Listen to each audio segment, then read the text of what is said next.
విజయ్ హజారే ట్రోఫీలో సెంచరీతో చెలరేగిన రోహిత్ శర్మ రెండో మ్యాచ్లో ఫస్ట్ బంతికే అవుట్ అయ్యాడు. ఇంటర్నేషనల్ క్రికెట్లో సిక్సర్ల మోత మోగించిన హిట్ మ్యాన్ దేశవాళీ క్రికెట్లో ఫట్ మ్యాన్ అయ్యాడు.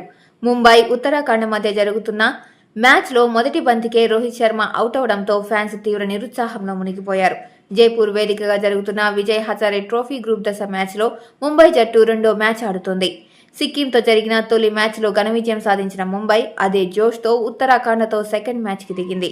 ఈ మ్యాచ్లో టాస్ గెలిచిన ఉత్తరాఖండ్ జట్టు బౌలింగ్ ఎంచుకుని ముంబైని బ్యాటింగ్కి పంపింది. తొలి మ్యాచ్లో చేసింగ్ చేసిన ముంబై ఈ మ్యాచ్లో మొదట బ్యాటింగ్కి రావడం, ఇక హిట్ మ్యాన్ మ్యాచ్లో ఉండడంతో భారీ స్కోర్ నమోదవుతుందని అందరూ అనుకున్నారు. కానీ ఉత్తరాఖండ్ పేస్ బౌలర్ దేవేంద్ర సింగ్ బోరా తొలి బంతికే రోహిత్ను అవుట్ చేశాడు. దేవేంద్ర సింగ్ వేసిన బంతిని షాట్ కొట్టే ప్రయత్నంలో రోహిత్ శర్మ నగర్కోటి క్యాచ్కి 0 పరుగులకే వెనుతిరిగాడు.